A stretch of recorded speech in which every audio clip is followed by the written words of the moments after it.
अस्सलाम वालेकुम dear students.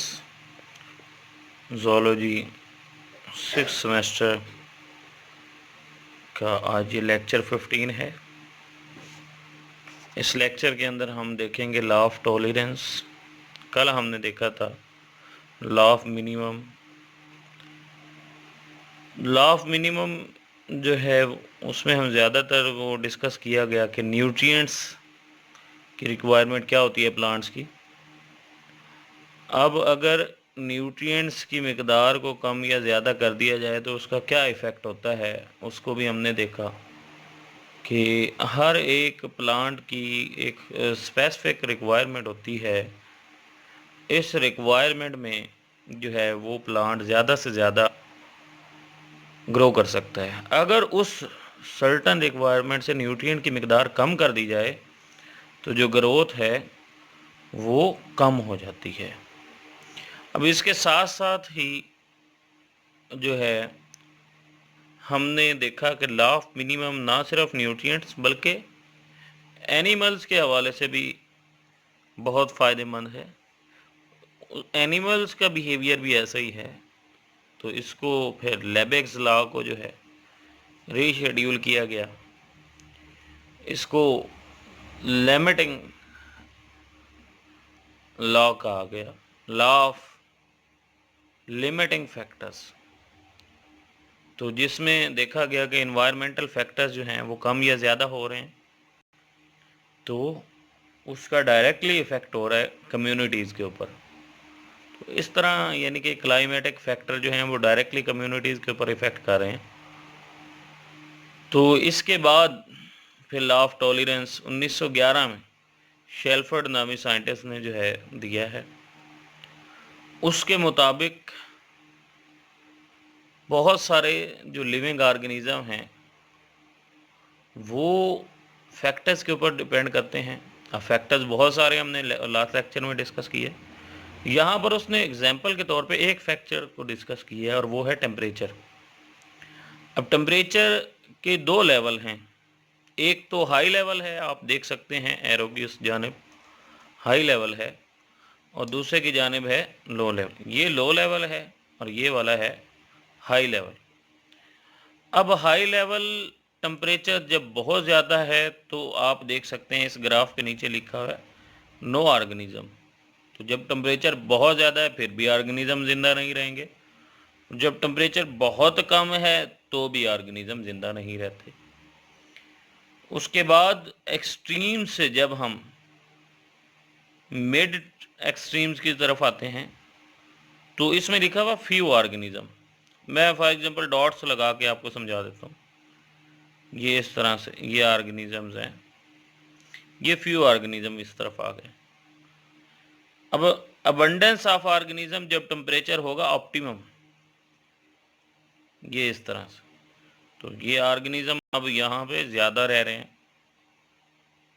तो ये वो एरिया है जहाँ पर ऑप्टिमम टेम्परेचर आएगा। ये है ऑप्टिमम टेम्परेचर यहाँ पे। तो इसका मतलब कि तमाम लिविंग ऑर्गेनिज्म जो हैं वो लिमिट्स के अंदर रहते हैं। ख़ास लिमिट में वो जो हैं ज़िंदा रह सकते हैं। वो रेंजेस वेरी करती हैं ऑर्गेनिज्म टू ऑर्गेनिज्म। तो वो कहता है कि जब बहुत ज़्यादा हाई टेम्परेचर एक्सट्रीम्स हैं तो इसमें नो ऑर्गेनिज्म। अब ये एक्सेप्शनल केसेस हैं कि कुछ जानवर ऐसे भी हैं जो एक्सट्रीम टेम्परेचर में भी रह लेते हैं, लेकिन मोस्टली यहाँ पर नहीं रह सकते। और इसी तरह से एक्सट्रीम लो टेम्परेचर यानी कि जहाँ पे बर्फ़ है वहाँ पर भी जानवर ज़िंदा नहीं रह सकते। यहाँ पर भी आप एग्जांपल दे सकते हैं, कुछ तो रह सकते हैं, जैसे पोलर बेयर है एक्सट्रीम पे रहता है। और नॉर्दर्न एरियाज़ में चले जाएं, नॉर्दर्न पोल की तरफ चले जाएं बिल्कुल कॉर्नर पे, फिर भी आप देख लें कहीं ना कहीं कोई जानवर होगा, लेकिन वो एक्सेप्शनल केसेस हैं। ऑन एन एवरेज हम यही कहेंगे कि यहाँ पर लो टेम्परेचर पर ऑर्गेनिज्म बिल्कुल नहीं होंगे। जबकि हम इक्वेटर की तरफ जब मूव करेंगे तो यहाँ पे कुछ फ्यू ऑर्गेनिज्म, इधर से यहाँ पर कुछ फ्यू ऑर्गेनिज्म। देन जब हम ऑप्टिमम टेम्परेचर की तरफ आएंगे तो ये फिर जानवरों की तादाद क्या होगी, अबंडेंस उनकी ज़्यादा हो जाएगी। उसके बाद है, इसी ग्राफ को उसने यहाँ पे डिस्कस किया है, जोन ऑफ इनटॉलरेंस। जी, तो लो टेम्परेचर या हाई टेम्परेचर बोथ, दोनों को कहेंगे हम जोन ऑफ इनटॉलरेंस। और ये वाला कहलाएगा जोन ऑफ फिजियोलॉजिकल स्ट्रेस। हाँ जी, तो फिजिकल स्ट्रेस यहाँ पर भी दी गई है, इस एनवायरनमेंट के अंदर भी और यहाँ पर भी। इन दोनों एनवायरनमेंट के अंदर जो स्ट्रेस है वो फिजिकल है, तो कुछ जानवर यहाँ पर रहेंगे। और उसके बाद यहाँ पे जो ऑप्टिमम टेम्परेचर है यहाँ पर ये ज़्यादा से ज़्यादा होगा। ग्राफिकली हम ये कहेंगे कि लिविंग ऑर्गेनिज्म यहाँ जोन ऑफ इंटॉलरेंस में कम, फिर फिजियोलॉजिकल स्ट्रेस में बढ़ते हुए, then optimum temperature, then coming to the physiological stress, आखिर में फिर जोन ऑफ इंटॉलरेंस। उसके बाद इसकी कुछ एग्जांपल्स दी गई हैं, जिसमें सबसे पहले वो कहता है, फॉर एग्जांपल हम कार्बन डाइऑक्साइड की बात अगर करें, carbon monoxide is necessary in increase in the rate of the photosynthesis as well as the growth of the plant. लेकिन जब कार्बन मोनोऑक्साइड को एक स्मॉल अमाउंट तक हम इंक्रीज करेंगे तो वो रेट ऑफ रिएक्शन को इंक्रीज करेगी। जैसे मैंने एक एरो और ये एक एरो बना दी। अगर हम ज़रूरत से ज़्यादा कार्बन मोनोऑक्साइड की, कार्बन डाइऑक्साइड की कंसंट्रेशन को बढ़ाएंगे, कार्बन डाइऑक्साइड इसमें लिखा हुआ है, ये अगर मोनो है तो इसको चेंज कर लेंगे, कार्बन डाइऑक्साइड की रिएक्शन को, रफ्तार को, अगर कार्बन डाइऑक्साइड की कंसंट्रेशन को अगर हम बढ़ा दें एक ख़ास लेवल पे, तो रेट ऑफ रिएक्शन, ये ग्रोथ ऑफ द प्लांट वो क्या होगी, बढ़ेगी। लेकिन अगर हम उस लेवल से आगे निकल जाएं और ज़रूरत से ज़्यादा कार्बन डाइऑक्साइड बढ़ा दें तो वो क्या है, वो गलत है। डाइऑक्साइड तो वो गलत है। कैसे? कार्बन डाइऑक्साइड की कंसंट्रेशन बढ़ जाएगी तो अब इसमें वो स्टोमेटल ओपनिंग जो आपने पढ़ा हुआ है फिनोमेना, वो क्लोज हो जाएगा इसकी कंसंट्रेशन के बढ़ने से, और उसके बाद फोटोसिंथेसिस होना शुरू हो जाएगी। और लाजमी बात है, जब फोटोसिंथेसिस नहीं होगी तो ग्रोथ क्या होगी, डाउन हो जाएगी। इसी तरह same is the case with the water and fertilisers. पानी है या खादें हैं, वो भी एक ख़ास लिमिट तक तो बढ़ेंगी, ग्रोथ को बढ़ाएंगी। देखें यहाँ पे मैंने ये एरो लगाए हैं, 2 एरो।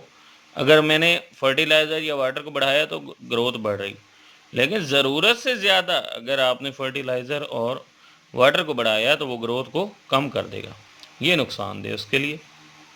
तो इसका मतलब कि तमाम प्लांट्स और एनिमल्स के अंदर जो है वो सर्टन रेंज होती हैं जिसको वो बर्दाश्त कर सकते हैं, उस रेंज के बाद जो है वो लिविंग ऑर्गेनिज्म बर्दाश्त नहीं कर सकते।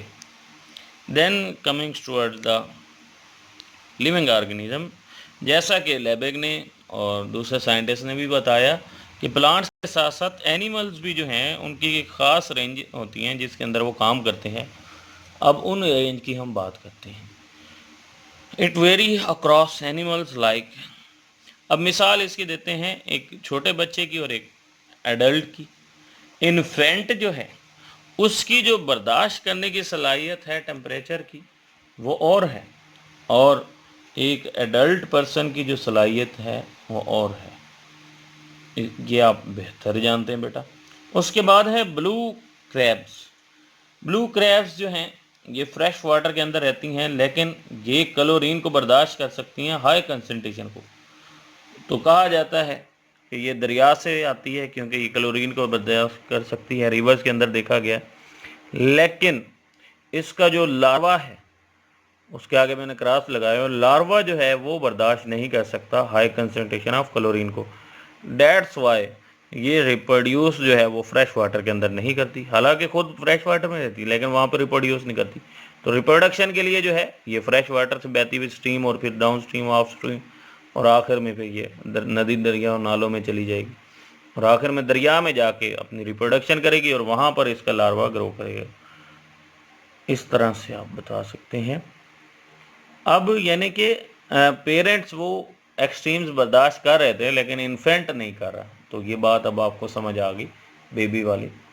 उसके बाद है इस रेंज को जो है वो शेल्फर्ड ने ज़रा मुख्तस कर दिया, नैरो रेंज और ब्रॉड रेंज। स्टीनो टर्म उसने नाम इंट्रोड्यूस करवाया है नैरो रेंज के लिए, और यूरे जो है वो वाइल्ड रेंज टॉलरेंस के लिए है। अब स्टीनो थर्मल और यूरो थर्मल का क्या मतलब है? स्टीनो का मतलब होगा नैरो रेंज एंड यूरो का मतलब क्या होगा? Wide range. अब थर्मल रेफर्स टू टेम्परेचर। इसी तरह से stenohaline and euryhaline refers to the salinity.